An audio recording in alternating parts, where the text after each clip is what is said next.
ठीक है, तो आप लोग को कुछ भी पूछना हो RO से रिगार्डिंग कि कैसे तैयारी करनी है, क्या सोर्सेज फॉलो करने चाहिए, या फिर आपको अगर ये पूछना है कि जब जॉब कर रहे हैं तो उस टाइम पे किस तरीके की जॉब होती है, कहाँ पोस्टिंग होती है, किस तरीके की चुनौतियों का सामना करना पड़ता है, क्योंकि सर के पास में वो सारा फर्स्ट हैंड एक्सपीरियंस है। ज़्यादा अच्छा होता है कि जैसे हम लोग किताबें पढ़ते हैं तो first hand experience, first hand किताबें NCERT ज़्यादा अच्छी रहती हैं या गाइड्स भी अच्छी नहीं होती, तो सर के पास वो सारा फर्स्ट हैंड एक्सपीरियंस है। आपके पास जो भी सवाल है RO से रिगार्डिंग वो आप सर से पूछ सकते हैं। और सेशन शुरू करने से पहले मैं चाहता हूँ कि दिव्यांग सर आप सर को अरे धन्यवाद, इसकी आदत पड़ी हुई है।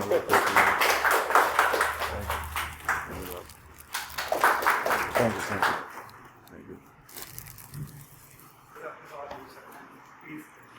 हाँ, तो फिर बातचीत से शुरू करते हैं। मेरा नाम लोकेश त्रिपाठी है। मैं 2013 बैच में सिलेक्ट हुआ था RO में। मेरी रैंक चौथी थी और इस समय मैं राजस्व विभाग में सेक्शन ऑफिसर हूँ। हम लोगों का सिलसिला अच्छा चला, प्रमोशन जल्दी मिल गया, चूँकि उस समय उसके पहले कोई बैच नहीं आया हुआ था। 2001 के बाद एक 2010 का छोटा सा बैच था, तो हम लोगों का सिलेक्शन प्रमोशन जल्दी हुआ। 5 से 6 सालों में हम लोगों को सेक्शन ऑफिसर बनने का एक अवसर मिल गया। उसके पहले मैं लोअर के एग्ज़ाम को पास किया था और एक पद हुआ करता था, अभी भी शायद है, केस वर्कर करके, जिसको आगे चल के प्रोबेशन ऑफिसर कहते हैं। तो उसमें मेरा चयन हुआ था लोअर के थ्रू, यूपी लोअर में। तो 2015 में जब इसका रिजल्ट आया तो मैं उस समय जिला प्रोबेशन अधिकारी के पद पे काम कर रहा था आफ्टर प्रमोशन के बाद डिस्ट्रिक्ट हाथरस में। तो सामने एक प्रश्न आया कि क्या ये नौकरी अच्छी है या वो जो काम किया जा रहा है फील्ड का वो ज़्यादा अच्छा है। रैंक की जो स्थिति थी या स्टेबिलिटी की जो स्थिति है या जो इस नौकरी का चार्म है वो ये है कि यहाँ बड़ी स्थिरता है। RO की नौकरी में गजेटेड पद है, ये शायद 2013 के बाद हुआ, 2012 या 13 में इसको राजपत्रित कर दिया गया। तो इसकी एक प्रतिष्ठा बढ़ी। पहले इसको UDA कहते थे, फिर इसको रिव्यू ऑफिसर कहते हैं। अब पूरे सचिवालय का कलेवर बदल गया है। तो जो एक नए बच्चे जब से आए, अभी 2021 बैच शायद लेटेस्ट है जो गया हुआ है, उनमें तमाम नए समीक्षा अधिकारी आए हुए हैं। तो एक पूरा कलेवर बदला, एक जनरेशन बदली, अब सचिवालय का एक ढांचा बदला, नए एफिशिएंस लोग वहाँ पर पहुँचे, तो कार्य करने की शैली और ढंग में भी बदलाव आया। अच्छा काम और हो रहा है, पहले भी अच्छा होता था, अब और अच्छा हो रहा है। जब आप जैसे लोग आते हैं वहाँ पर तो जाहिर सी बात है कि एक नई सोच के साथ आते हैं।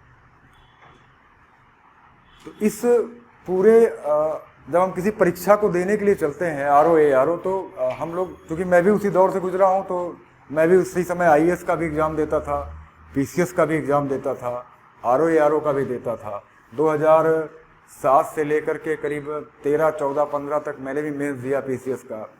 बीच में एक आधा IAS के भी मेंस दिए, लोअर के मेंस दिए। हम जब इस नौकरी पर आते हैं कि ये क्या है, बहुत से लोगों को चूँकि इसमें इंटरेक्शन कम होता है, हमारे घर परिवार के लोग सचिवालय में जनरली नहीं आते हैं, तो उनको ये पता नहीं होता है कि ये नौकरी क्या है, इसमें क्या सिस्टम है, काम करने का ढर्रा कौन सा, क्योंकि ये पब्लिक के लिए खुला नहीं है। आप पास बनवाएंगे तभी अंदर आ पाएंगे। इस कार्यालय को आप बाहर से नहीं देख सकते हैं, आपको इसके लिए अंदर आना पड़ेगा। तो जब हम लोग आ रहे थे तो हमारे बारे में तमाम इस बारे में कुछ भ्रांतियाँ भी थी कि वो जो है वहाँ पर तमाम चीज़ें हैं। एक कोई वहाँ एक हंसी मजाक में कि एक केबिन मिलता है, तो एक ARO मिलता है, तो एक कंप्यूटर सहायक मिलता है, तो वहाँ एक आपका सब बढ़िया व्यवस्था, मतलब RO के नीचे जितने लोग हैं वो सब आपके अंडर में हैं, ऐसा कुछ कहा जाता था। जब हम लोग फील्ड में तो बड़ा अच्छा लगता था कि पहुँचे जो है चले आए। तो मैं अब एक घटना बताता हूँ। मैं 2015 में जब DPO के पद से हाथरस से यहाँ आया, 22 दिसंबर का दिन था शायद वो, तो मैं 23 तारीख को आया, तो मुझे कोई एक अनुभाग या 29 तारीख को मिला दिसंबर में। तो जब मैं गया तो जब मैं वहाँ का देखा कि हाँ एक लाइन से लोग बैठे हुए हैं और एक सिस्टम है, अनुभाग का सेक्शंस हैं, उनके अंदर में तमाम रिव्यू ऑफिसर्स हैं बैठे हुए हैं। तो यहाँ का वर्क कल्चर कुछ ऐसा है कि ये टीम जैसा काम होता है। यहाँ अगर आपके पास अनुसेवक भी है और आप SO भी हैं, सेक्शन ऑफिसर जो सेक्शन का बॉस है, तो उनके बीच में एक टीम जैसा, एक हायरार्की तो हर जगह पर है, लेकिन एक टीम जैसा काम होता है, एक समन्वय जैसा काम होता है। तो यहाँ पर वो चीज़ें आपको देखने को नहीं मिलती हैं जो अट्रैक्ट करती हैं फील्ड में ज़्यादा, जिसको कहते हैं अफसरशाही। तो वो आपको यहाँ नहीं मिलता है। यहाँ पर आपको एक टीम जैसा काम करने का मिलता है। यहाँ पर किसी ऊपर आपको अब सेक्शन अफसर हैं, आपको अपने रिव्यू अफसर से काम कराना है, तो आपके ऊपर है कि आप उसको कैसे काम कराते हैं। अब जब इस परीक्षा की तैयारी की बात आती है कि हम किस तरीके से RO ARO क्रैक करें, विषय यही है, how to crack RO ARO exam. तो वो यूपी PCS ने कभी अपना तेवर नहीं बदला है, तरीका हमेशा बदला है। जब हम लोग के समय में था तो 2017-18 तक मैं अपना समय घोषित कर रहा हूँ, क्योंकि उसके बाद मैंने मेंस नहीं दिया या मैं इस पढ़ाई में नहीं रहा। तो इसने कभी अपना तेवर नहीं बदला, तरीका हमेशा बदला है, पूछने का तरीका बदला है। कभी CSET आ गया, हालांकि इसमें CSET नहीं है, PPSC में प्रश्न पूछने के ढंग बदल गए। सबसे इम्पॉर्टेंट फैक्टर जो इस परीक्षा का, आप GS पढ़ते रहते हैं, आपने सभी लोगों ने PCS का भी एग्ज़ाम दिया हो, दे रहे होंगे, अमूमन सभी लोग देते हैं, तो हमारा GS पे एक अच्छा पकड़ हो जाता है। हम उसको करते रहते हैं। हमारा तकरीबन हम आजकल माइनस मार्किंग है तो ठीक ठाक स्कोर भी करते हैं, जो अगर मेहनत करते हैं तो हमको एक मिलता है। इस परीक्षा से PCS की परीक्षा को अलग करता है हिंदी और निबंध। ये दो चीज़ें ऐसी हैं जो सिर्फ अब मेहनत और अभ्यास पर भी है और थोड़ा सा रुचि का विषय भी है कि आप हिंदी में अगर रुचि रखते हैं, इसका हिंदी का जो पत्र लेखन वाला हिस्सा है, क्योंकि हम कभी सरकारी नौकरी में तो रहते नहीं हैं इसके पहले, तो हमें पत्र लेखन का कोई अनुभव नहीं होता है। तो हम क्या जानते हैं कि हम जो हमारे पास बुक्स हैं उसमें जो पत्र लेखन का तरीका है हमने उसको फॉलो किया, और उसी के आधार पर एक सरकारी पत्र, असरकारी पत्र, परिपत्र, जितने भी तरीके के इसमें हैं, उन सब का एक आइडिया हमको मिलता है कि किताबों से। मुझे क्या अनुभव मिला, मुझे क्या लाभ मिला कि मैं इस नौकरी में आने से पहले एक नौकरी में और था, तो मैं उन सरकारी पत्रों के साथ काम कर रहा था। मैं अशासकीय पत्र लिखना भी जानता था, मैं सरकारी पत्र भी लिखना जानता था, मैं परिपत्र का अंतर भी समझता था। कई तरीकों से अगर आप देखते हैं तो एक गवर्नमेंट का लेटर जो होता है वो कई तरीकों से, कई अलग अलग एग्जाम्पल अलग किताबों में मिलते हैं। सबका मूल मंत्र ये होता है कि जो बेसिक्स हैं वो हमारे एक पत्र में होने चाहिए। कौन भेज रहा है, किसको भेज रहा है, पत्र का नंबर पड़ा हुआ है या नहीं पड़ा हुआ है, उस सही जगह पर उस अनुभाग कार्यालय का नंबर है कि नहीं है, भौदीय कहाँ लिखते हैं, आज्ञा से कहाँ लिखते हैं, दस्तखत प्रतिलिपि कब करते हैं, प्रतिलिपि का मतलब क्या होता है। ऐसे बहुत सी चीज़ें होती हैं, जब हम एग्ज़ाम में जाते हैं तो उसको लेकर के कन्फ्यूज़न होता है। तो अगर लेटर राइटिंग आप अच्छा कर लेते हैं, अगर आप हिंदी का जो मुझे लग रहा है 60 सवाल आते हैं प्रीलिम्स में, अगर हम प्रीलिम्स की बात अभी ना करके मेंस की बात करें, अगर आप लेटर राइटिंग अच्छा कर लेते हैं मेंस के लिए, उसके हिंदी का जो हिस्सा शायद 30 सवाल वहाँ आते हैं हिंदी के ऑब्जेक्टिव के, वो वाला हिस्सा अच्छा कर लेते हैं तो मेंस का जो हिस्सा है वो आपका निकल जाएगा। ये मानते हुए मैं ये मान करके चल रहा हूँ कि आपका GS वाला जिसमें आप मेहनत कर रहे हैं वो अगर अच्छा है तो आप इसमें निकल जाएंगे। मुझे कुल मिलाकर के 400 में से जितना मुझे याद आ रहा है 306 नंबर के आसपास मिला था, 304 या 6 कुछ ऐसा था। तो मेरे जो नंबरों का बैलेंसिंग था वो बड़ा अच्छा था, मतलब जितना निबंध में मिला अच्छा नंबर शायद 80 के आसपास या 78-80 के आसपास, हिंदी में अच्छा नंबर मिला, तो एक सभी में एक अच्छा नंबर मिला, एक बैलेंस जैसा नंबर मिला, तो सिलेक्शन हो गया। और टॉप करने के लिए तो कोई पढ़ता नहीं है, हर आदमी सेलेक्ट होने के लिए पढ़ता है। वो अलग की बात है कि वो उसी में कोई दिन अच्छा निकल जाता है तो कुछ नंबर बढ़ जाते हैं, वो आपकी मेहनत का ही फल होता है, तो वो बढ़ जाते हैं तो टॉप करने के लिए हो जाता है। प्रीलिम्स से जब शुरुआत करते हैं, अब आते हैं तो प्रीलिम्स में GS के बारे में और हिंदी के बारे में या उसकी तैयारी के बारे में, किसी सोर्सेज के बारे में, किसी किताब के बारे में आपको कुछ मुझसे पूछना है तो मैं प्रीलिम्स से बात करूं, इसके बाद फिर मैं मेंस की तरफ बढ़ता हूं। अगर GS के बारे में आपको कोई बात करनी है, पढ़ने के तरीके के बारे में कुछ पूछना है, या हिंदी को लेकर के कोई भ्रांति है प्रीलिम्स के, उसकी तैयारी ऑब्जेक्टिव होता है, 60 सवाल आते हैं। अगर मुझे याद है कि हम लोग ये प्रयास करते थे कि हम 60 में मैक्सिमम कर ले जाएं, ताकि जो इधर के जीएस की मेरिट है, हिंदी एक ऐसा सब्जेक्ट है ना जहाँ पर हम मैक्सिमम कर सकते हैं। मतलब मुझे याद है कुछ लड़के 58, 58, 59 भी करके आए, शायद कुछ 60 भी करके आए। तो वहाँ पर अगर हम मैक्सिमम कवर कर लेते हैं तो इधर वाला जो प्रेशर होता है जीएस का, वो हमारे ऊपर से कम होता है, क्योंकि जीएस की कोई सीमा नहीं है, जीएस का कोई ओर छोर नहीं है। और जिस तरीके का पेपर आजकल बन रहा है वो मुझे लगता है यूडीए में और आरओ में और पीसीएस में किसी लेवल में कोई अंतर नहीं है, वही बच्चे हैं, वही पढ़ाई हो रही है, वहीं से पेपर बन रहा है, वही आयोग है। तो हिंदी के हिस्से को आपको बढ़ाना है। उसको बढ़ाने के लिए 4, 5, 2-3 एथेंटिक किताबें हैं जो हम सभी लोग पढ़ते हैं। हरदेव बाहरी जी की किताब है, उसको पढ़ा जाता है। घटना चक्र के कुछ सॉल्व हैं, हम लोग उसको पढ़ते हैं। लूसेंट की हिंदी आती है, अच्छी किताब है वो, उसको भी पढ़ते हैं। उसमें भी काफ़ी तथ्यपरक चीज़ें हैं, उससे भी काफ़ी कुछ सीखने को मिलता है। बेसिक ये है कि कितनी ज़्यादा प्रैक्टिस में है और कितना अभ्यास हम उसका कर रहे हैं। क्योंकि जब हम पर्यायवाची या शायद है पर्यायवाची या विलोम में जब हम जाते हैं वहाँ पर, तो बहुत से शब्द अचानक जब एग्ज़ाम में आते हैं हमारे सामने, तो वो हमें कुछ कंफ्यूज करते हैं। तो जितना ज़्यादा आप अभ्यास में रहते हैं उतना ही ज़्यादा जो है वहाँ पर सही होने का। हमारे समय में अच्छी बात ये थी कि माइनस मार्किंग नहीं थी, तो इसका लाभ हम लोगों को मिला। 2013 में माइनस मार्किंग नहीं थी, अब शायद है, माइनस मार्किंग है ना प्रीलिम्स में। तो माइनस मार्किंग ना होने का लाभ हम लोग को मिलता ये था कि अंदाज़ा लगा भी सकते थे हम लोग कि ये उस उत्तर के करीब लग रहा है, तो इसको सही मान लिया जाए। लेकिन अब आपको बहुत ज़्यादा एग्जैक्ट रहना है। अगर आप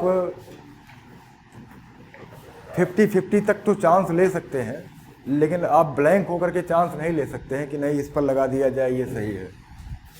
इस नाते जीएस की मेरिट भी थोड़ी सी कम जा रही है। तो अगर हम हिंदी वाले पोर्शन को ज़्यादा बढ़ा दें तो निश्चित तौर पर हमारे सिलेक्शन की संभावना बहुत ज़्यादा बढ़ जाती है। ARO के प्रीलिम्स में आपको ये तय करना होगा कि आप 60 में से अगर 60 सवाल करने की स्थिति में हैं, 58-55 सवाल करने की स्थिति में हैं, तो निश्चित तौर पर आप प्रीलिम्स तो क्वालिफाई कर रहे हैं। क्योंकि वहाँ पर अगर आप जीएस पढ़ रहे हैं और एक अच्छी स्थिति में हैं, अभ्यास में हैं, तो वहाँ पर आप एक एवरेज 92, 80 जो भी मेरिट समझ आ रही है, 85, 92, हम लोग के समय में मुझे याद है कि 100 के आसपास सेफ था। 120 सवाल आते हैं शायद, तो 107 या 100 के आसपास सेफ था। 98, 94 माइनस के कारण 10 सवाल घटा दीजिए तो 82-85 सवाल उधर जो बन रहे हैं, इधर आपके 50 बन रहे हैं, तो ये आपको सेव करेगा। तो हिंदी की तैयारी पर ज़्यादा ध्यान दें, हिंदी पर ज़्यादा फोकस करें। अब आते हैं जीएस पर। जीएस में इतिहास, भूगोल, इकोनॉमिक्स, यूपी, ये विज्ञान सभी लोग पढ़ते हैं। सबका अपने सब इतने यूट्यूब पर मटेरियल हैं, इतनी चीज़ें आज ऑनलाइन हैं, कहीं किसी प्रकार की दिक्कत नहीं है, किताबें हैं, सबको पता है, आप सभी लोगों को पता है। मैं कोई नई बात बताने आपको नहीं आया हूँ। मैं खाली ये कहना चाहता हूँ कि 2-3 सब चीज़ें ऐसी हैं जिन पर आप फोकस करिए। एक तो यूपी, उत्तर प्रदेश से जो जुड़े हुए सवाल आते हैं उस पर फोकस करिए। आप करंट को बड़ा अच्छे तरीके से तैयार करिए। अगर आप किसी भी परीक्षा के लिए करंट अफेयर्स को अच्छी तरीके से तैयार करते हैं, हर माह जो मासिक पत्रिकाएं आती हैं, चाहे आप जिसका चयन करते हो, चाहे क्रॉनिकल पढ़ते हों, दर्पण पढ़ते हों, या जो है दृष्टि लेते हों, जिन भी चीज़ों का आप चयन करते हैं उनके साथ आप रेगुलर बने रहें। एक चीज़ है कि जितने ज़्यादा हम ऑनलाइन होते जा रहे हैं, शायद हम किताबों से थोड़ा दूर होते जा रहे हैं। मैंने देखा है बहुत से लोग बच्चों को कि वो कान वान में लगा करके अपना वो सुन रहे हैं, तो सुनने से बहुत सी चीज़ें जाती हैं, देखने से भी जाती हैं, पढ़ने से भी जाती हैं। तो किताबें जो है ज़रूर पढ़िए। मतलब हम लोग मैनुअल हैं, आदमी हैं, और हमको अपना जो है जो ज्ञान है हमारा है वो किताबों में ही है। उन्हीं किताबों का वहाँ विश्लेषण है, या उन्हीं किताबों से वो क्लासेस चल रहे हैं ऑनलाइन जो चल रहे हैं, यूट्यूब पर चल रहे हैं। तो किताबों का भी अध्ययन जरूर करिए, वहाँ से जो भी सामग्री अच्छी मिल रही है आपको वो लीजिए, उठाइए, पढ़िए, नोट्स बनाइए। लेकिन जो बेसिक्स किताबें हैं हर सब्जेक्ट की, चाहे वो हिस्ट्री की हों, चाहे वो ज्योग्राफी की हों, इकोनॉमिक्स की हों, उन किताबों को लीजिए, उनको कई बार पढ़िए, अपने तरीके से नोट्स बनाइए। जब आप अपने तरीके से अपना नोट्स बनाना सीख जाएंगे, मैं बोल रहा हूँ, मैं आपको जो सिखाना चाहता हूँ आप वो उसका नोट्स बना रहे हैं, ठीक है, वो आप बना रहे हैं, आपके अंदर जो प्रश्न उठ रहे हैं आप उनके उत्तर को खोजिए। हम लोग को हमारे टीचर पढ़ाते थे तो कहते थे कि जैसे हम लोग जब क्वेश्चन सॉल्व होता था, कोई सवाल आया तो उसका हमने देखा कि बी हमको आ रहा है तो हमने बी टिक किया जब हम लोग सॉल्व करने बैठते थे और आगे बढ़ लेते थे। तो उन्होंने कहा नहीं, ऐसा नहीं करना है, हमें चारों ऑप्शंस को पकड़ के चलना है। अगर इतिहास का एक सवाल है जिसमें 4 ऑप्शंस हैं तो हमें ये भी देखना है कि अगर इसमें स्वतंत्रता संग्राम के विप्लव की बात की जा रही है तो 4 में से अगर एक उत्तर सही है तो बाकी 3 क्या हैं, वो स्टेट्स कहाँ थे, उनकी क्या स्थिति थी, हम चाहें तो उनके जोग्राफिकल स्थिति को भी जान सकते हैं, हिस्टोरिकल स्थिति को। ऐसा अगर हम करेंगे तो आप देखेंगे पहले पेपर में आपको ज़्यादा मेहनत लगेगी। पहले पेपर को सॉल्व करने में हो सकता है आपको 3 से 4 दिन लग जाए, दूसरे पेपर को सॉल्व करने में हो सकता है 3 से 4 दिन लग जाए, लेकिन जैसे जैसे आप बढ़ते जाएंगे हर पेपर को सॉल्व करने का समय घटता जाएगा, क्योंकि इसमें से बहुत से सवाल रिपीट होंगे, उनमें सवालों से सवाल बनते हैं, वही सवाल होते हैं, कहीं और नया इतिहास में कुछ नया नहीं हो रहा है। भूगोल में अगर करंट भूगोल को छोड़, इकोनॉमिकल ज्योग्राफी को छोड़ दिया जाए तो कुछ विशेष नया नहीं हो रहा, वही पर्वत है, वही पहाड़ है, वही नदियां हैं, सवाल वहीं से बन रहे हैं, वही दर्रे हैं। तो जो बेसिक्स हैं, बेसिक्स को तैयार करके अलग रखिए, और जो अपडेट्स हैं, जो उन्हें अद्यतन करना है, जो हमको लेना है, उसको करंट के साथ उसका समन्वय होना चाहिए। जब हम लोगों को पढ़ाया जाता था कि जब पेपर पढ़ रहे हैं आप सुबह, तो आपने पढ़ा कि आज एक भूकंप आया नेपाल में, तो सामान्य आदमी है उसने पढ़ा कि अच्छा हाँ ठीक है भूकंप आया, और लेकिन जब हम पढ़ते हैं उस खबर को तो हम देखते हैं कि रिक्टर पैमाना क्या होता है, तीव्रता क्या होती है, फोकस क्या है, कितनी गहराई में आया, क्यों आया, टेक्टोनिक प्लेट क्या है, उनका मोशन क्या है, वो कैसे बढ़ रहे हैं, हमारे ऊपर क्या प्रभाव पड़ रहा है, भारतीय प्लेट किस तरीके से सरक रही है, तमाम चीज़ें हमारे जहन में सवाल आते हैं। जब इन सब चीज़ों का उत्तर खोजने की कोशिश होती है पूरी गंभीरता के साथ, तब सिलेक्शन होता है। और आईएएस, पीसीएस और यूडीए, आरओ, एआरओ, इनकी परीक्षाओं में अंतर बस केवल एक मिथक है। जो इस लाइन पर आ जाता है, जो इस तैयारी की लाइन में आता है, वो सभी परीक्षाओं की गंभीरता से तैयारी करता है। लेकिन हमें फोकस्ड होकर के, अगर हम एआरओ, आरओ पर पढ़ाई कर रहे हैं तो हमको आरओ, एआरओ पर फोकस्ड होकर के उस समय के लिए, साल भर के लिए, 6 माह भर के लिए पूरी तैयारी इसके सिलेबस के अकॉर्डिंग करनी चाहिए। इस समय कोई और एग्ज़ाम आ गया या किसी और स्टेट का एग्ज़ाम आ गया, एमपी चले गए, छत्तीसगढ़ चले गए, उत्तराखंड चले गए, तो हम डाइवर्ट होंगे, जाहिर सी बात है। हमको लगता है कि ठीक है, ये ऐसा अध्ययन है, ये थोड़ा सा डिफरेंट है। हमारे यहाँ का जो रिव्यू ऑफिसर का पैटर्न है वो थोड़ा सा डिफरेंट है, और वो यूपी पीसीएस का जितना भी एग्ज़ाम होता है उनके पेपर्स का एक स्टैंडर्ड होता है। वो स्टैंडर्ड आप किसी अन्य स्टेट के पेपर में नहीं पाएंगे। सबसे ज़्यादा यूपीएससी के अगर कोई करीब है तो हमारा आयोग है। तो अगर हम इसको इतनी गंभीरता से लेते हैं कि इसके मर्म को समझने का प्रयास करते हैं, ये सवाल कहाँ से आ रहे हैं, इसके उत्तर क्या हो सकते हैं, वो कौन सी किताबें हैं जहाँ से ये चीज़ें उठाई जाती हैं। आजकल तो बड़ा सब कुछ का हल मिल जाता है। 2007, 6, 8 की बात है, हम लोग किताब खोजने निकल जाते थे कर्नलगंज में, कि जब पेपर दे करके आते थे और पता चलता था कि 8-10 सवाल का उत्तर नहीं मिल रहा है, तो उस समय सीनियर बैठते थे, सीनियर बैठ करके सॉल्व करते थे।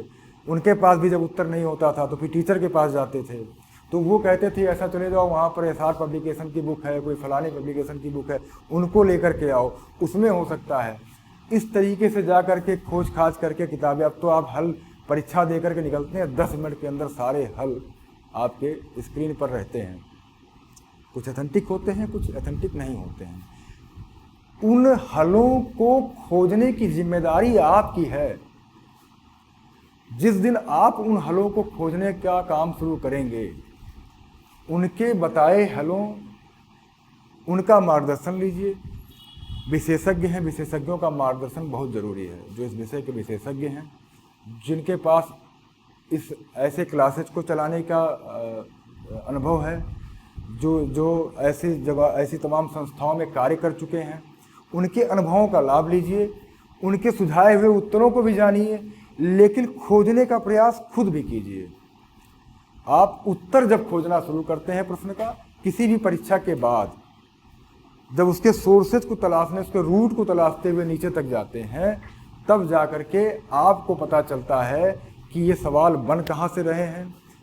और इसके खोजते खोजते आप पहुँचते हैं तो 4 चीज़ों के बारे में और जान जाते हैं। जब आप किसी चीज़ को खोजते हुए जाते हैं तो 4-5 चीज़ें आपको रास्ते में और टकरा जाती हैं, आप उनके बारे में जान जाते हैं। जैसे ज्वालामुखी का कोई प्रश्न है, हिस्ट्री का कोई प्रश्न है, पॉलिटिकल साइंस के किसी आर्टिकल का प्रश्न है, कॉन्स्टिट्यूशन के किसी आर्टिकल का प्रश्न है। अगर पूछता है आपातकाल क्या है, आपातकाल की कोई धारा पूछता है, तो आप जब उस धारा के इर्द गिर्द पहुँचते हैं, उस आर्टिकल के इर्द गिर्द पहुँचते हैं, तो फिर साथ में आपको और परंतु और अपवाद और माननीय न्यायालय के निर्णय इत्यादि चीज़ों की भी जानकारी होती है जब आप उस किताब तक जाते हैं। हम ऊपर ऊपर उत्तर जान लिए और ऊपर ऊपर हमने जो है उसको काट करके ठीक कर लिया, आइंदा से दिमाग में बैठा लिया कि अब अगली बार आएगा तो हम इसको गलत नहीं करेंगे। ठीक है, अगली बार वो आया नहीं, उसके जगह पर उसी के जैसा कोई और आ गया, तो आपने जो है, चूँकि आप अंदर तक नहीं घुसे हुए हो, तो आपको वो चीज़ें फिर नहीं मिलेंगी।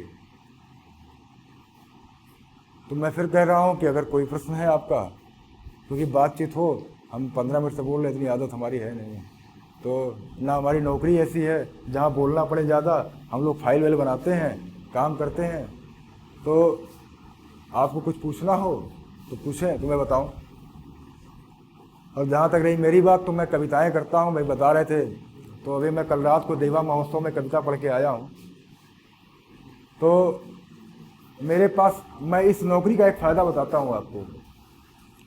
इस नौकरी का फ़ायदा ये है कि आप 9:30 से 6 तक काम करते हैं, 9:30 से 6 तक काम करते हैं। आपकी एक स्टेबल लाइफ होती है, सम्मान है। सचिवालय में जब आप कोई फाइल इनिशिएट करते हैं और जब आप अपना पहला दस्तखत बनाते हैं, आप पहले वो आदमी होते हैं जो किसी फाइल पर दस्तखत करते हैं, पूरी जिम्मेदारी के साथ दस्तखत करते हैं। आपका वो नोट जो इस फाइल पर रखा जाता है, मुझे लगता है, मेरे अनुभव में अभी तक आया है कि लगभग 90% वह मान लिया जाता है जो एक आरओ लिख करके नीचे से ऊपर के लिए भेजता है। बीच में कुछ सजेशंस हो सकते हैं, कुछ सुधार हो सकती हैं, कुछ क्वेरी हो सकती है, लेकिन जो स्ट्रक्चर बना करके भेजा जाता है किसी चीज़ का, रिव्यू ऑफिसर का पद बहुत ही महत्वपूर्ण है। ये उस तरीके से महत्वपूर्ण नहीं जैसे मुझे बताया गया था। ये पद बहुत ही गरिमामयी है। आप अपने विभाग की तरफ से एक गजेटेड पद होने के कारण तमाम तरीके के निर्णय लेने के लिए, तमाम तरीके के कार्य के लिए स्वतंत्र होते हैं। आपकी नोटिंग का महत्व होता है, आपको सम्मान मिलता है। तो ये पद बड़ा इम्पॉर्टेंट है और ये नौकरी बहुत ही अच्छी है। इसमें लखनऊ में ही रहना है, आपको कहीं नहीं जाना है। एक बिल्डिंग से दूसरे बिल्डिंग में, एक विभाग से दूसरे विभाग में आपका ट्रांसफ़र होता है। बड़ी स्टेबिलिटी होती है। और लाइफ में अगर आप दोनों लोग, अगर हम किसी कपल की बात करें, तो अगर वो पति पत्नी हैं और एक ही जगह नौकरी कर रहे हैं, तो उनका जीवन बड़े ही अच्छी तरीके से, मेरे कई मित्र हैं जो जिनके पति और पत्नी दोनों आरओ हैं या वहाँ पर हैं, जो इस समय एसओज हो गए, वो बड़े स्टेबिलिटी के साथ जी रहे हैं। फील्ड की नौकरी जब आप करोगे, आप में से बहुत लोग करेंगे, जब आप फील्ड की नौकरी करेंगे तो वहाँ पर एक दबाव रहता है। क्योंकि जाहिर सी बात है, अगर आप एसडीएम हो जाते हैं, डीएसपी हो जाते हैं, प्रॉपर पीसीएस के पद हैं, तो वो बड़ा चैलेंजिंग पद है और वहाँ पर दबाव की ही नौकरी। हमको पता है कि हम जा रहे हैं तो वहाँ पर दबाव रहेगा। लेकिन बहुत से ऐसे निचले स्तर के भी पद हैं जहाँ पर भी बहुत दबाव रहता है। विविध प्रकार के काम करने पड़ते हैं, बहुत ज़्यादा जो है आपका जो पर्सनल लाइफ है वो उसका कोई वैल्यू वहाँ पर नहीं रहता है, छुट्टियाँ नहीं रहती हैं। इसका सबसे सुंदर पक्ष ये है कि शनिवार रविवार की 2 छुट्टी मिलती है। आप अपने जो है साढ़े अभी तक तो चल रहा है, आगे किसी की नज़र ना लगे, तो शनिवार इतवार की 2 छुट्टियाँ, हाँ 2 छुट्टियाँ मिलती हैं। तो हम लोग अपने बहुत से काम कर लेते हैं इस शनिवार इतवार में। घर जाना हो गया, कोई काम हो गया, जैसे मैं कविताएं पढ़ता हूँ तो मैं कवि सम्मेलन में भी चला जाता हूँ। तो बहुत से काम ऐसे होते हैं जो हम लोग इस शनिवार इतवार को आपको अपने लिए, अगर कोई समाजशास्त्र का छात्र होगा तो एक कॉन्सेप्ट है अवकाश का समाजशास्त्र। आज के समय में अवकाश का बड़ा महत्व है, हमें अवकाश नहीं मिलता है। अभी आप पढ़ रहे हैं, कल को आप नौकरी शुरू कर देंगे तो आपको छुट्टियां नहीं मिलती हैं कभी जीवन में। तो कभी कभी लगता है क्या हम नौकरी करने के लिए पैदा हुए हैं, क्या हम शादी करने के लिए ही पैदा हुए थे, या क्या हम जो है घर चलाने के लिए पैदा हुए हैं। आपको अपने लिए अवकाश नहीं मिलता है। यहाँ पर ये जो सबसे मेरे निगाह में सबसे महत्वपूर्ण है, यहाँ पर अवकाश है। अगर आप किसी प्रशासनिक विभाग में हैं जिम्मेदार, तो हो सकता है कभी कभी आपको बुलाया जाए सैटरडे संडे भी, अमूमन वो कम होता है। आपको अवकाश मिलता है, आपको पता होता है कि आप 9:30 बजे ऑफिस जा रहे हैं, शाम को 6 बजे अपने घर वापस आ जाएंगे, 6:30 बजे तक घर पहुंच जाएंगे। हमारे लिए, हमारे जितनी भी महिलाएं खासकर हमारे यहाँ काम करती हैं, जो ARO हैं या वो कर रही हैं, उनके लिए देखता हूँ मैं तो तमाम तरीके की, जब वो विवाह के पूर्व, विवाह के बाद, जब परिवार बढ़ता है तो तमाम छुट्टियां, ऐसी चीज़ों की आवश्यकता होती है। तो यहाँ पर बड़ी आसानी से स्वीकृति भी होती है, क्योंकि शासन में आप सर्वोच्च स्तर पर हैं। तो महिलाओं के लिए भी ये बहुत ही अच्छा, चूँकि महिलाओं की संख्या ज़्यादा है, साथ ही मैं थोड़ा ज़्यादा फोकस कर रहा था इस बात पर, तो उनके लिए एक ज़्यादा अच्छा अवसर मिलता है कि आप इस नौकरी को करते हुए अपनी पारिवारिक जिम्मेदारियों का भी निर्वहन बड़ी ही कुशलता से कर सकते हैं, क्योंकि वो भी एक सच है जीवन का, उसे भी हम लोगों को करना है। तो आप अपने पारिवारिक जीवन का निर्वहन भी बड़ी कुशलता से इस नौकरी में कर सकते हैं। और तमाम प्रश्न हमारे यहाँ आते हैं, जैसे ऐसे ही प्रश्न आते हैं, कई लोग पूछते हैं कि सर अरे कुछ है,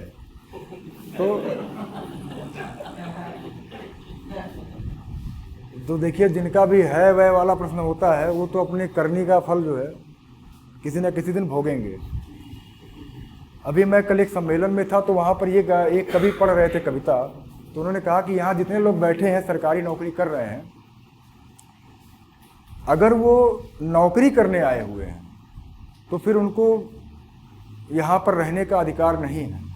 अगर वो सेवा के उद्देश्य से आए हुए हैं, सर्विस करना चाहते हैं, तो वो आए यहाँ पर इस फील्ड में। ये चैलेंजिंग जॉब है, ये बहुत ज़्यादा आपको, मतलब मैं जितना आसान बता रहा हूँ उतना भी आसान नहीं है। जब आप 9:30 से 6 तक रहते हैं तो आप लगातार काम में रहते हैं, क्योंकि जाहिर सी बात है जितने पद हैं उतनी भर्तियाँ नहीं होती हैं, अमूमन थोड़ा बहुत लैग लगा रहता है, उतनी भर्तियाँ नहीं होती हैं। और सरकार भी तमाम नीतियों और योजनाओं के तहत काम करती हैं, तो ये भी देखा जाता है कि अनावश्यक ज़्यादा एक ज़रूरत ना हो, जहाँ पर वहाँ पोस्ट क्रिएट ना हो। तो तमाम ऐसे कामों के बीच में हमें काम करना पड़ता है। तो हमें सुबह से लेकर के शाम तक उस पूरे झंझावतों में रहना होता है, काम करना पड़ता है। चूँकि हम गस्टेड ऑफिसर रहते हैं तो हमारी पूरी जिम्मेदारी होती है कि हम जिम्मेदारी के साथ दस्तखत बनाएं। जब आपने अपना नाम लिखा, दस्तखत बनाया, उसके बाद वह अभिलेख सरकारी अभिलेख हो गया। आप भले ही उसे जो है कितने आसानी से उस दस्तखत को आपने कर दिया या बड़ी लापरवाही से कर दिया, लेकिन वो हमेशा के लिए सरकार के खाते में दर्ज हो गया, वो एक सरकारी अभिलेख हो गया। इसलिए सरकारी काम करते समय बहुत ही सतर्क और सजगता बरतने का काम है। तो ये पूरा जो ARO का वो है, यहाँ पर जो मैं पूछ रहा था कि अरे अगर कुछ है, तो यहाँ कुछ है वालों के लिए जो है मुझे लगता है कि निराशा होगी।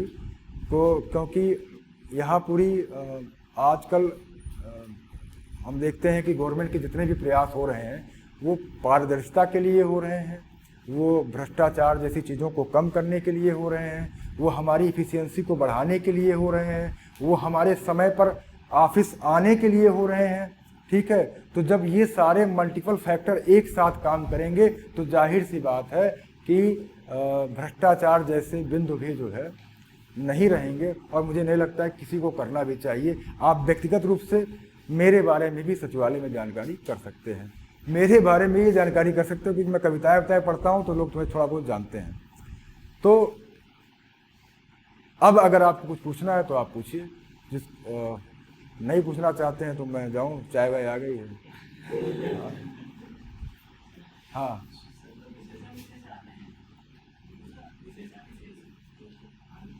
हाँ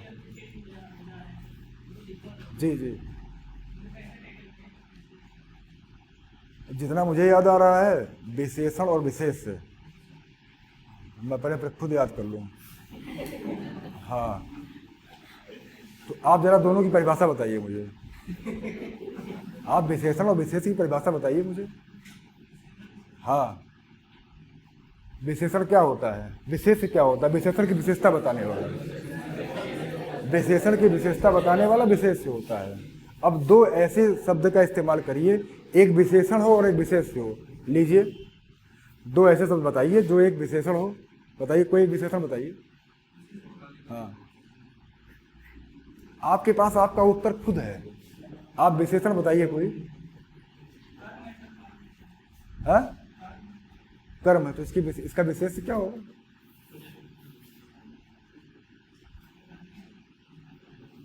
बहुत टिपिकल उदाहरण लेके आए हैं। कर्मण्य। अच्छा, मुझे मैं बता रहा हूँ ना, मैं 5-6 सालों से इस पढ़ाई से दूर हूँ, तो मैं आपको एग्जैक्ट जो है मैं कोई गलत तथ्य रख करके जाऊँ तो मुझे नहीं पता है।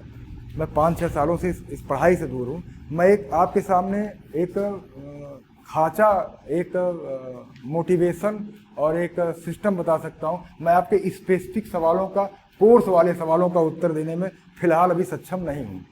अगर मैं कभी इस तैयारी के साथ आता हूँ, मुझे बुलाया गया कि मुझे हिंदी पढ़ानी है या मुझे जो है कभी जीएस पढ़ाना है, तो मैं उस तैयारी के साथ आऊँगा और मैं बताता हूँ कि मैं आपको बड़ा अच्छे तरीके से पढ़ा ले जाऊँगा, तब मैं कुछ पढ़ करके आऊँगा। ठीक है, तो आप और कुछ अगर जानना चाहते हैं इस सवालों को छोड़ करके तो आप पूछिए।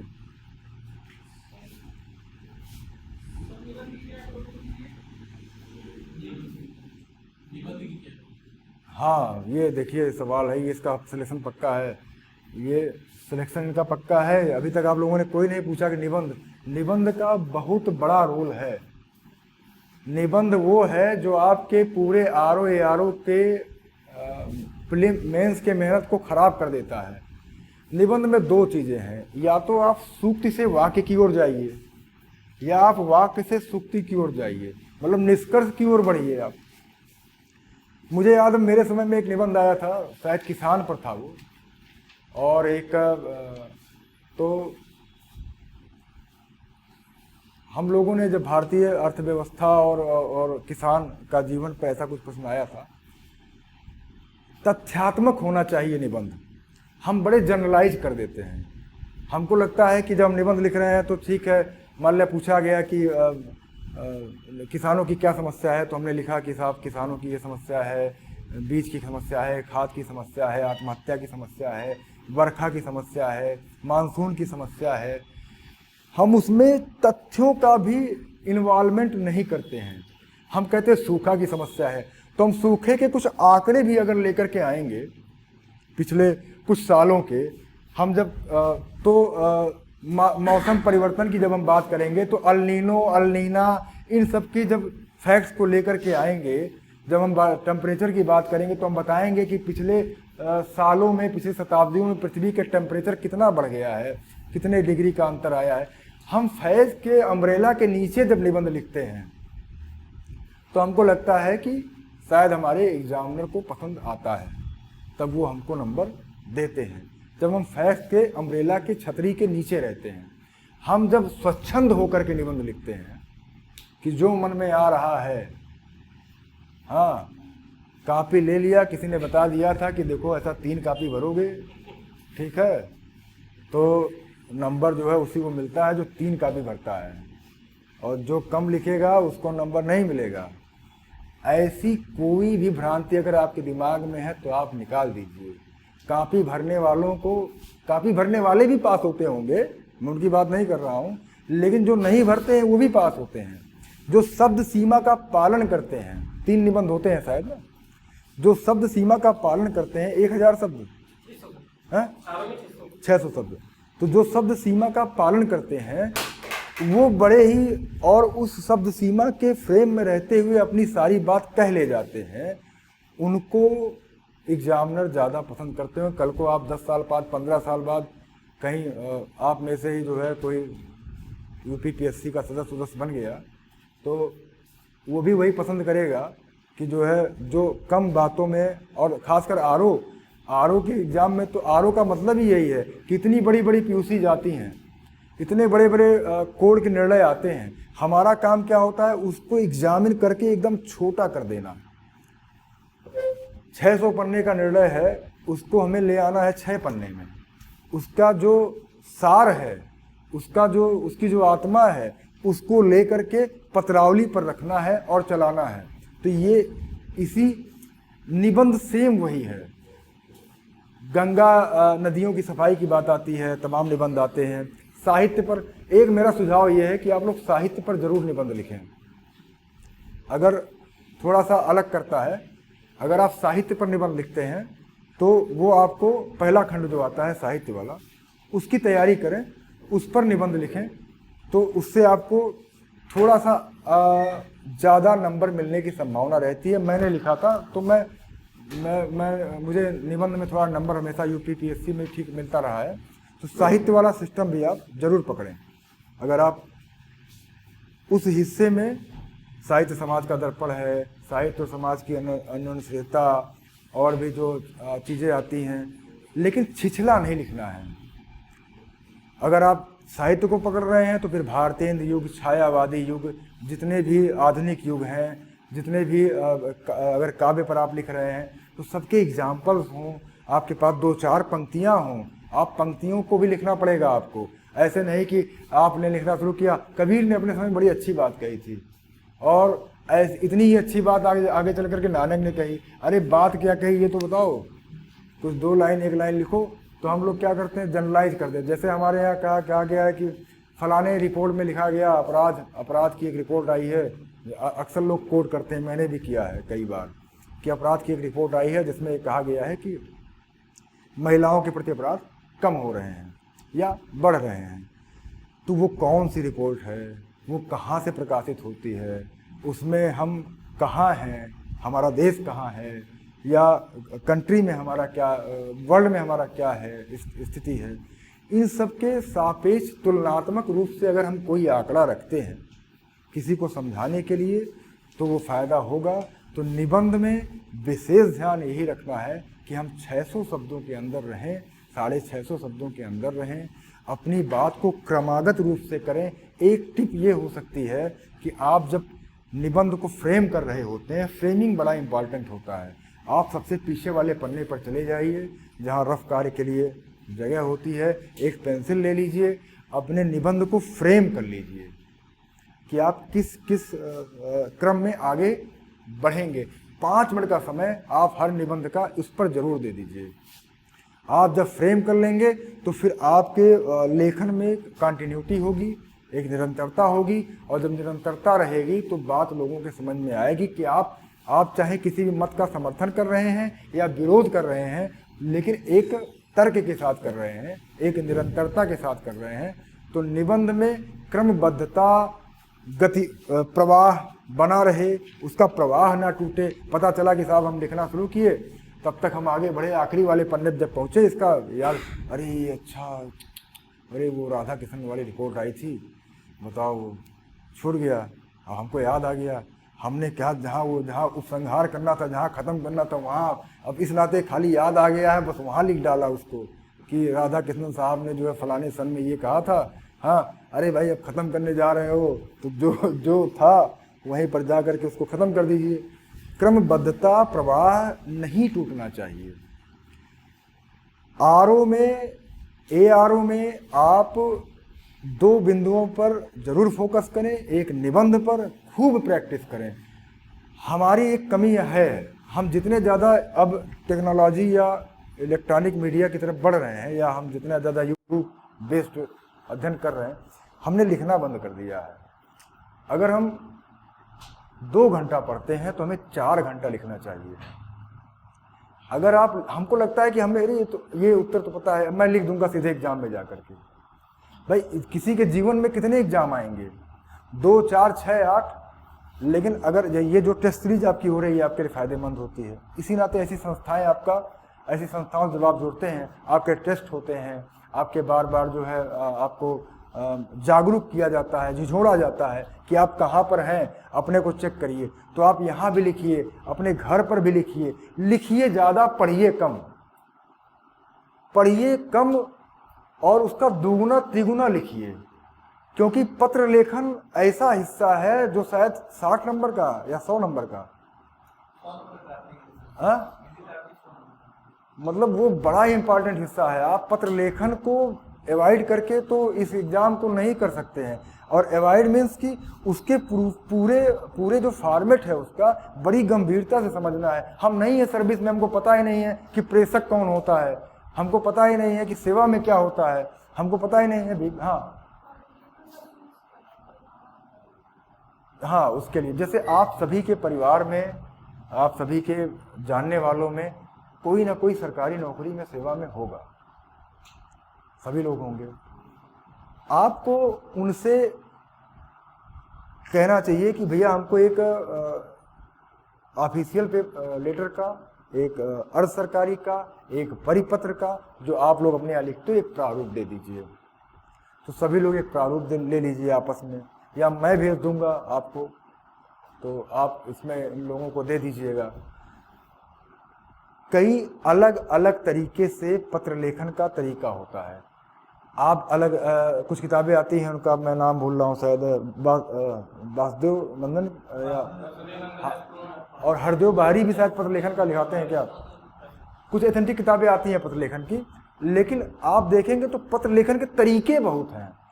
शासकीय पत्र लिखने के इतने तरीके हैं, लेकिन सबने ये बताया है कि कुछ चीजें हैं जो शासकीय पत्र में अगर नहीं है तो फिर आपका पत्र शासकीय नहीं है। जैसे ऊपर से शुरू करते हैं अगर, तो नंबर, हर शासकीय पत्र का एक नंबर होता है, एक डेट होती है जिस डेट को वो डिस्पैच किया जाता है, दूसरा भेजने वाला, पत्र लिखने वाला जिसको प्रेषक कहते हैं वो होता है, रिसीवर होता है जिसको हम भेज रहे हैं सेवा में, वो होता है। विषय बहुत जरूरी होता है कि हम किस सब्जेक्ट के बारे में ये पत्र लिख रहे हैं। शासकीय पत्र है तो बड़े ही औपचारिक शब्दों का प्रयोग होता है, जैसे महोदय, फला फला फला फला पत्र दिनांक इतने की ओर आपका ध्यान आकृष्ट करते हुए मुझे यह कहने का निर्देश हुआ है। ये बड़ा ही फॉर्मल भाषा होती है, उसमें किसी प्रकार की जो है मतलब इनफॉर्मल, अनुरोध जैसे शब्दों का इस्तेमाल या अपेक्षा जैसे शब्दों का इस्तेमाल उसमें नहीं होता है। हम अपनी बात कहते हुए और नंबर 2 पर लिखते हैं कि इस संबंध में मुझे, अब ये जो इस लाइन का अर्थ मुझे नौकरी में आने के बाद समझ में आया, या कि इस संबंध में मुझे यह कहने का निर्देश हुआ, इसका क्या मतलब होता है। हम जब कोई निर्णय करवाते हैं तो किसी न किसी फाइल पे कराते हैं। हमने फाइल मूव की, कोई विषय आया, हमने अपने ACS को, अपने प्रमुख सचिव महोदय को दिखाया कि सर ये समस्या है, उन्होंने अपना अप्रूवल दिया। अप्रूवल देने के बाद अब उसके आलेख को जारी करने की बारी आई, तो कोई भी क्लास 1 का ऑफिसर, जो सचिवालय में परंपरा है, क्लास 1 के ऑफिसर के स्तर जो अंडर सेक्रेटरी एंड अबव का पद होता है, वो आलेख जारी करने के लिए उनको अधिकार है।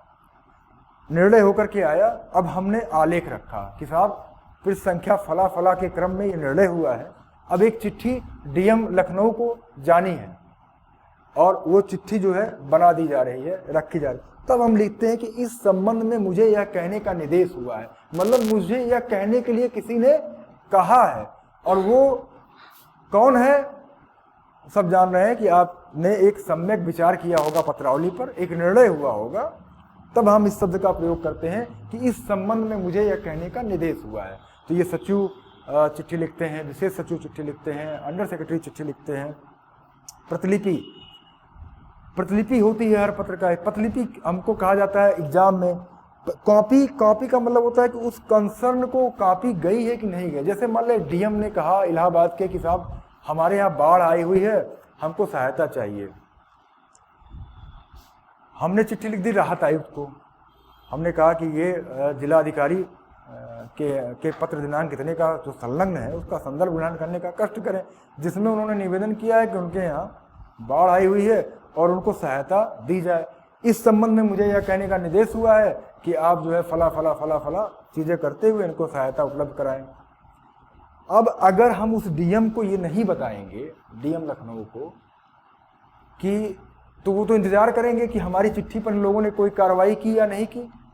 इसी नाते हम उनको कॉपी करते हैं, हम उनको प्रतिलिपि भेजते हैं कि आप इससे संबंधित हैं और आप जो है जान लें कि आपने जो निवेदन हमसे किया था उस पर हमारे यहाँ क्या कार्रवाई चल रही है। उसका एक एंडोर्समेंट हम उनको भेज देते हैं।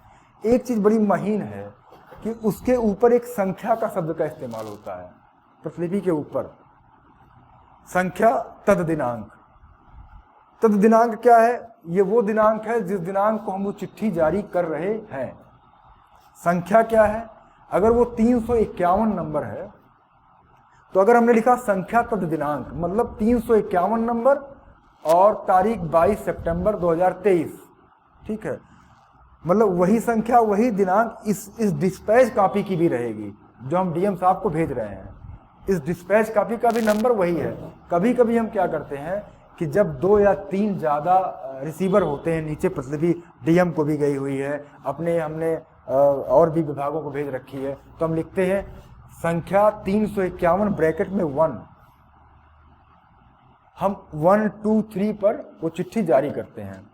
तो ये जब आप इस सर्विस में आएंगे तो और ज़्यादा जानेंगे। लेकिन ये परीक्षा ऐसी है कि इसमें ये अपेक्षा की जाती है कि आप पत्र लिखना पहले से जान रहे हों। इसमें ये अपेक्षा जो है कि आप पत्र लिखना पहले से, इसमें परफेक्शन आपका जिस पेज पर आप लिख रहे हैं ना, एक पूरे पेज का इस्तेमाल करिए चिट्ठी लिखने के लिए, एकदम पत्र जैसा ही आए वहाँ पर ही। नहीं कि साहब जहाँ एक क्वेश्चन खत्म हो गया 3 नंबर वाला तो अब वहीं से शुरू कर दिए जो है दूसरा वाला, तो आधा इस पर आया, विषय उसे यहाँ आया, प्रतिलिपि यहाँ गई, वो पीछे चला गया। अब वो अपने हिसाब से जोड़ जाड़ के पढ़ रहा है कि कहाँ क्या लिखा है, कहाँ क्या गया है। तो चिट्ठी जब लिखिए, लेटर राइटिंग जब करिए, परिपत्र और सरकारी पत्र में अंतर ये है कि परिपत्र सर्कुलेट होता है, समस्त को भेज दिया जाता है कि साहब अब इस साल में मौसम विज्ञान विभाग का एक आंकड़ा आया है कि इस साल सूखा पड़ेगा। तो सभी को हमने एक डायरेक्शन भेज दिया राहत आयोग की तरफ से सभी जनपद के डीएम्स को कि देखिए ये रिपोर्ट आई हुई है, आप अपनी तैयारियां कर लीजिए, इस वर्ष सूखा पड़ने की संभावना है, ठीक है। और अगर शासन से किसी मदद की आवश्यकता है या किसी मार्गदर्शन की आवश्यकता है तो हमको आप बोलिए।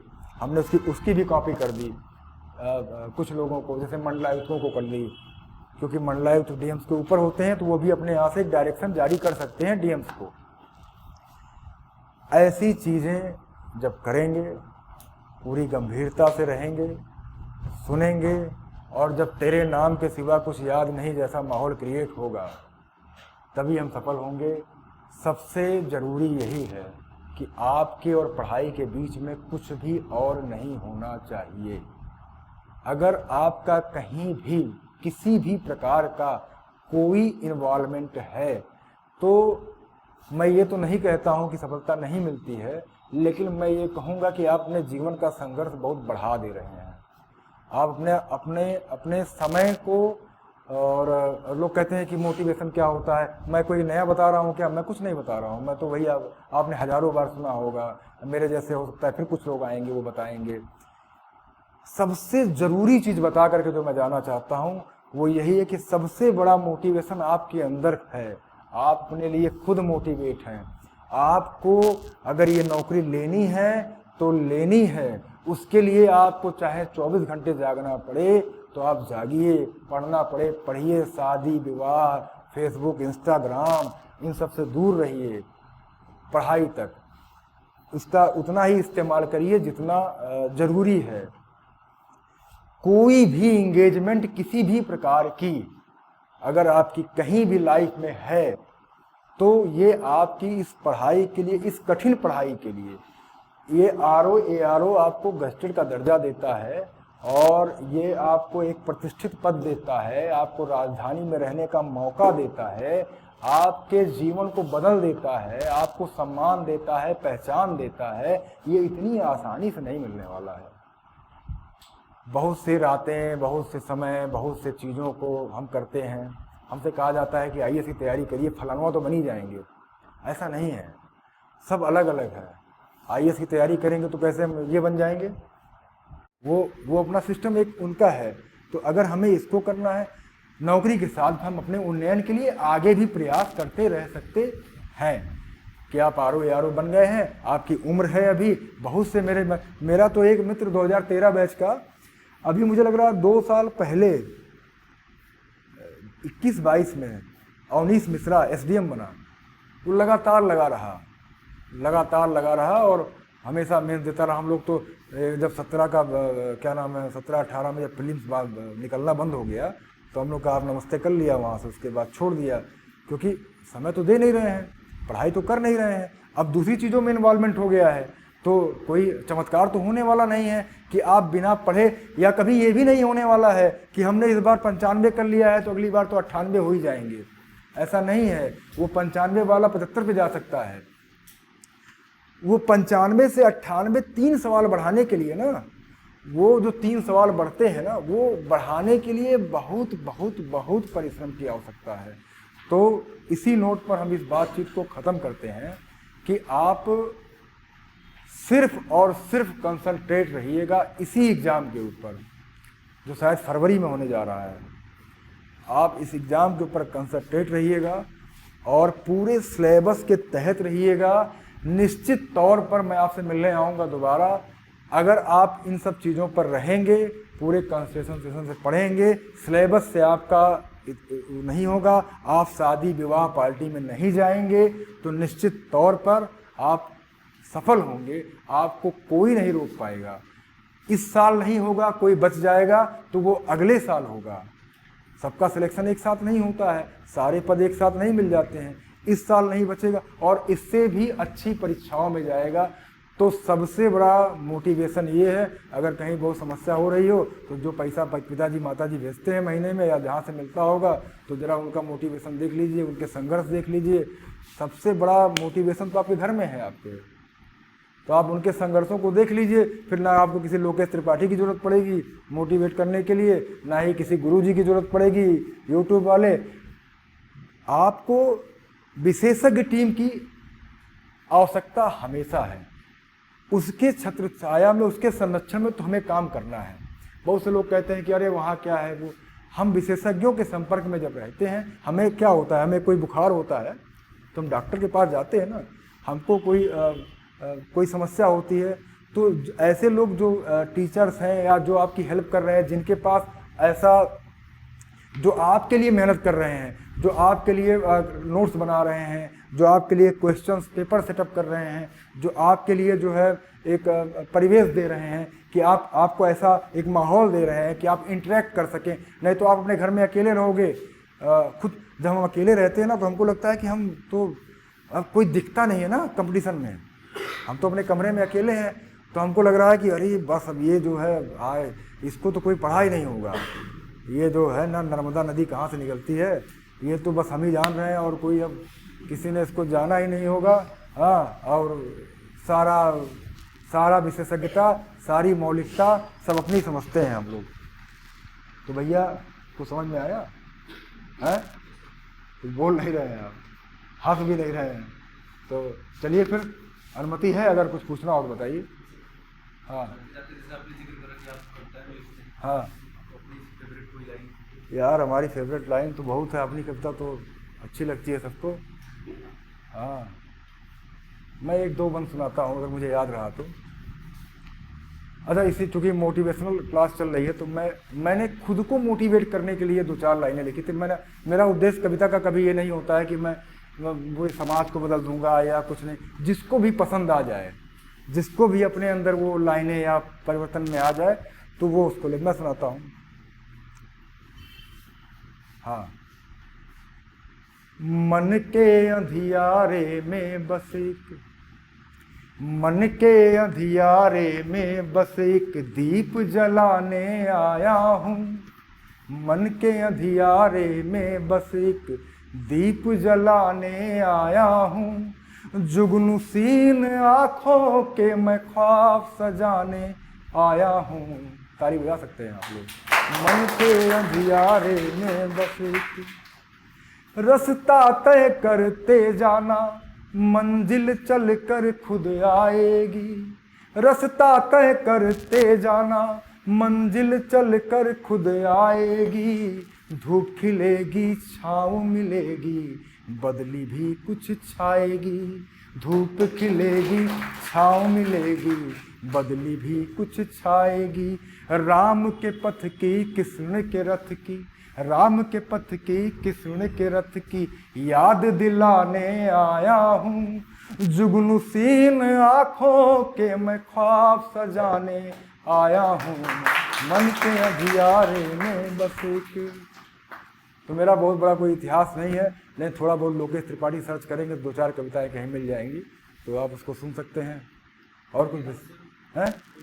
किताब लगने की स्थिति नहीं है दोस्त, इस नौकरी में आओगे तो पता चलेगा। हाँ, और बाकी जो है किताब उताब लिखने का, हाँ ये है कि एक कुछ इकट्ठा करते रहते हैं, कभी मौका मिलेगा तो उन चीज़ों को छाड़ करके दुरुस्त करके और फिर जो है छपवाया जाएगा, किया जाएगा। बहुत बहुत धन्यवाद।